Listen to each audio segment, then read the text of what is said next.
Global ethics of vaccine distribution.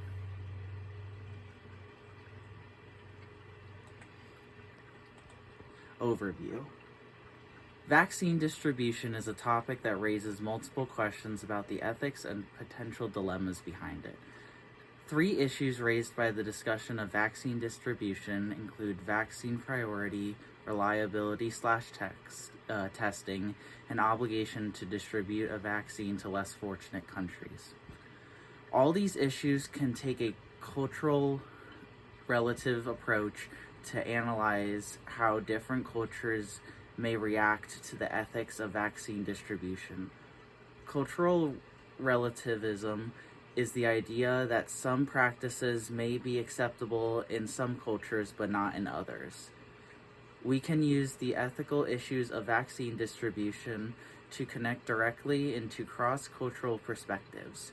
We can look at a recent event being COVID-19 and how countries and cultures reacted to it.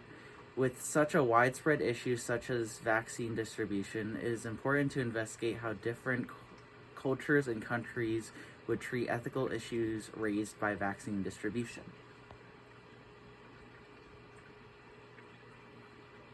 First, we'll tackle vaccine priority. Different countries have different views when it comes to vaccine priority. In the United States, the model seems to follow the theme that healthcare workers and those of high risk should receive vaccination first.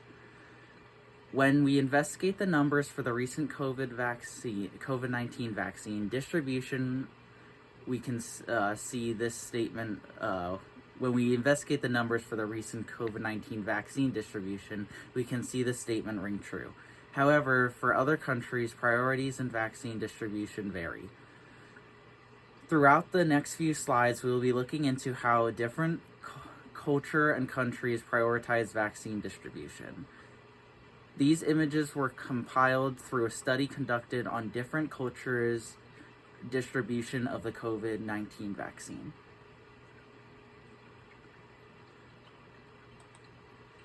In the first slide, we have different groups and how the vaccine was distributed regarding to each country. For example, education was really important in areas such as China and Russia, and in those areas, those people received vaccination first. So educators, like teachers and professors.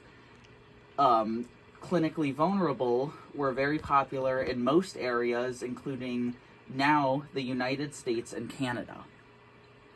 Socially vulnerable were popular in Canada and some of South America. Economic function was popular in China and the surrounding areas of India, as well as Australia and some of Africa. And the most outstanding prioritization was healthcare workforce, which is pretty much worldwide, was prioritized besides a few areas in Africa. And then the last one being public function, which was mostly popular in just Australia.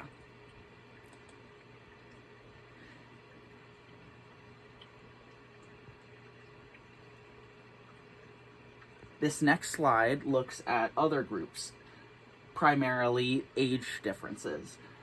Elderly were prioritized in almost every nation besides Russia. Infants were prioritized in mostly China as well as some South American nations. Residents of long-term care facilities such as elderly homes were prioritized in areas such as Russia, United States and Canada, and most of South America, as well as Australia. And children ages 5 to 15 years old were prioritized mostly everywhere except some areas in Africa.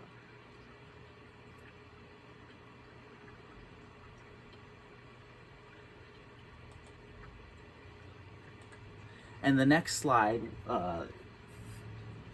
follows a couple more groups as well. In the first slide, or in the first example, we have pregnant women. That made up mostly Canada and South America. ethnic minorities made up mostly Africa, Australia, as well as Canada, and refugees and migrants made up a very little majority worldwide, really only seeing popularity in South America and Africa.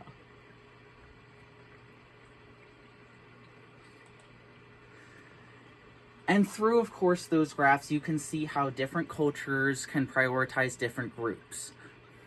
Next, we'll tackle vaccine safety and testing. Vaccine safety and testing is a top priority around the world. The World Health Organization promises the safety and proper testing of the most recent widespread vaccine, the COVID-19 vaccine. Despite these promises, many around the world have different views on the topic. Different cultures tend to have different views on the COVID-19 vaccine and vaccination in general. However, as time has gone on since the start of the COVID-19 pandemic, many countries and cultures have become more trusting of the World Health Organization and its efforts. Through further research and testing, many have begun to change their mind on the hesitancy behind the COVID-19 vaccine. In the next slide, we take a chart gathered by a team of researchers from Nature Medicine regarding different countries' acceptance of the COVID-19 vaccine. As you can see in this chart, you can see hesitance versus acceptance, and the change in acceptance from 2020 to 2022 and from 2021 to 2022. As you can see, most areas, as time went on, became more accepting towards the idea of vaccination. This is due to more research and testing coming out. The only areas in which these went down were South Africa and a few other nations such as China, Brazil, and Ghana. But for the most part, it was a worldwide acceptance of the COVID-19 vaccine over time.